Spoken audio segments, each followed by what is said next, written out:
What up? This is Rama Screen, and in the anticipation of Blank, which arrives in theaters and on demand September 23, I'm here talking with Rachel Shelley and the director Natalie Kennedy. How are you both this morning? Very well, thank you. How are you doing? Good, good, good. Thank you. Congratulations on the film, Natalie and Rachel. Natalie, let me start with you. What's it like to finally make your feature-length directorial debut with Blank? And what was it about Stephen Herman's script that made you say, this is the one that I'm going to make my feature debut on? Well, I mean, it's been a long time in the making for me to direct my first feature. It's obviously a challenge to move from shorts into feature films, and I was very determined that I wanted to do that. I had specific ideas about what I wanted to make, and I felt like something AI, sci-fi, but that it had to have drama elements because that's where I developed as a director. And we found another script and I wasn't quite feeling it, and I expressed my feelings to our exec producer Lyndon Baldock and producer Rebecca-Clare Evans, and Rebecca said, okay, well, if you're not sure, find another script and let's just see where we're at. And I was like, okay. We were driving back from Pinewood Studios and I was reading synopsis in the car while she was driving, and I just fell upon Stephen Herman's synopsis. I was like, oh my God, this is perfect. And she was like, oh, you have to read it first. You don't know. And I was like, no, it's got everything I want. I really feel like this is the one. And started reading it, and 2 pages in, I was hooked. Absolutely knew it was the one. Got to the end and I was like, yes, this is the one we're making. And Rachel, in preparation for this role, a writer struggling with writer's block, did you have to shadow a writer for that? Or did you yourself ever have an experience suffering from writer's block? Well, I constantly shadow a writer because my husband is a writer. Okay. And so I mean, I have to say, he doesn't get a lot of writer's block. He does a bit.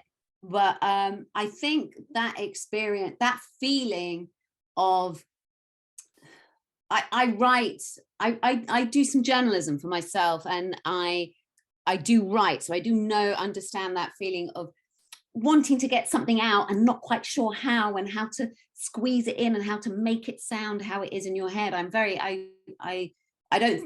aware of that feeling. I know that feeling personally, creatively, on lots of different levels. And I think there's a lot to Claire. There is the writer's block, but there's a whole backstory that Claire has that Natalie and I had discussed, and it's a very complicated. She's got a lot going on. It's very dark. It's very complicated, and all those elements have a moment to shine in the film, I think. And I think there was a lot there to dig into. So in preparation, yes, there was so much backstory, and I was so looking forward to digging into all those little nuances and all her own little pet peeves and worries and fears and all the rest of it. Obviously, when she's there in a place on her own, isolated and scared, all those fears come to the surface. And I think it was a great role, really attractive to take it on. Natalie, back to you. I want to talk about the holographic Wayne Brady and some of the sci-fi aspects of this film. How did you pull it off within your modest budget? Talk to me about that process. So obviously, being a first-time feature film director, we were on a limited budget. So we had to really think cleverly about how we were going to create the film and still make it look more expensive than what it was. So we actually shot Wayne's footage before we shot the film, which is a little bit unusual, I think. So we kind of had to like measure out where he was going to be in the process on set, and use little green crosses and, get Rachel's eye line to try and interact with him.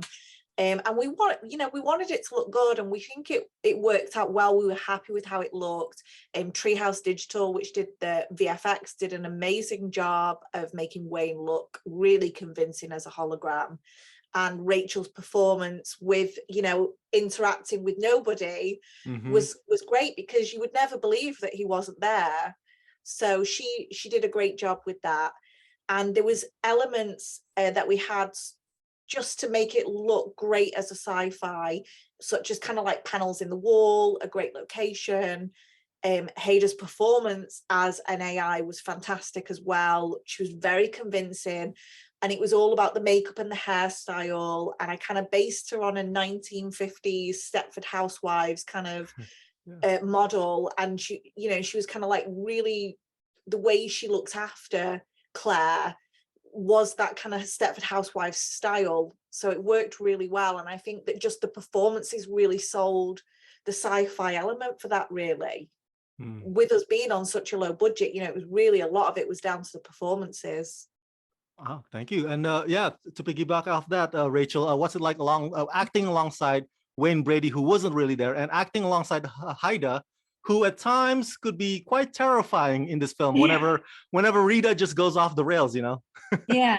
Well, acting opposite a hologram that isn't there is, you know, it's obviously difficult. And I was really glad to, because I would be shown the recording of Wayne on someone's laptop. So I would get a sense of what he was doing. So although in that moment I wasn't responding to anything there, I had watched it so I could get his tone, you know, and that feeling that Natalie said, like I had a different relationship with him than I did with Haida, because he was a bit more jovial, a bit more friendly, a bit more sort of easygoing. But yes, I think as actors, you know, for the last however many years, 30, 40 years, have got to get used to that. We're always working on a green screen and you're told, oh, well, you know, this is a huge storm coming, or this is a river of fire coming at you. And you're like, okay, I'm reacting. It's very hard. It is. It's something that you hone over the years of doing different things, where you have to just, you have to throw yourself into it, and you know, you have to act it, and your imagination has to take over. Working with Haida, thankfully, she was there, and she was someone that we could, as a scene partner, we could work stuff out, and we love that. I mean, it's a shame she's not here to say it for herself, but we, as scene partners, it was brilliant. We had a really great time pulling apart our scenes, trying to find the beats and the moments and the shifts. And Natalie was brilliant at guiding us on that, seeing what, you know, knowing what she wanted and zooming in and making sure that, you know, we got those moments. So I feel very lucky to have had those scenes and to have Haida and Natalie to work with on it. And as you said, Natalie, it looks so expensive. It looks so expensive. And I think when we were shooting, you know, because special effects, who knows? No one knows really until they're there how they're going to look. And thank goodness that, you know, the company who did it should be very, very proud of themselves, because I think they've done an amazing job. It looks great. It looks really, really great. Yeah. So as I'm winding down for both of you, Natalie and Rachel, Rachel, you touched on this a little bit earlier, so I want to elaborate some more. Like for some folks to write, I mean, I don't understand that. They love to write. To me, a writer's job is isolated, tedious, and lonely. But hey, more power to them, right? So it's just not my cup of tea. I mean, did the experience of making this film kind of make you empathize with a writer's plight? In other words, what do you think this movie wants to convey about writers? Let's start with you, Natalie. Wow, yeah, I think it's just about the isolation, you know, the struggle, like the grasping for a story that you can feel that it's there, and you can almost reach out and touch it, but it's not getting down on the page. You know, there's a story within Claire, but it takes an extreme set of circumstances for that story to come out.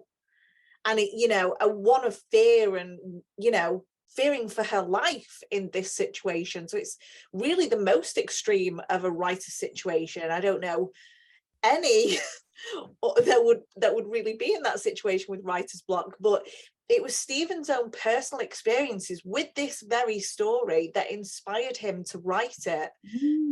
In terms of he wanted to write this story, but he just couldn't get it out. So it was like a little short film tucked away in the background, waiting to come out. And the more he developed as a writer, he wanted to go back to it, and he'd just never been able to do it. And I think that's what I wanted to try and portray with the film. And Rachel? That's fascinating, Natalie. I didn't know that. I didn't know that that came ultimately from him. But I think it is really interesting. In various other things that I do a lot of audio, and I create audio features. And I think this idea, I heard someone say, it's like you've got a rock and it's in there, the statue, this beautiful statue is in there, and you've got to get in there, you've got to pull it away to find it. And I think that's kind of what Claire is doing. She's pulling away at everything to find the story that's inside. And like you say, she had to have everything pulled away, interaction, human experiences. She has nothing. She doesn't even, everything is taken away from her, food, drink, everything is removed. And then the story kind of blurts out of her. It comes flooding out of her because, it's so raw. Her story is so raw that's why it takes all of that to chip it out and to reveal the beautiful piece of art in the center of the rock. It's the story of her life, Yeah. This is something that she has to tell. Yeah. And it's really deep rooted, and so it's a lot of reveal, stripping down the onions to get the onion peel to get to the center. I think it's a very interesting script. I think really layered.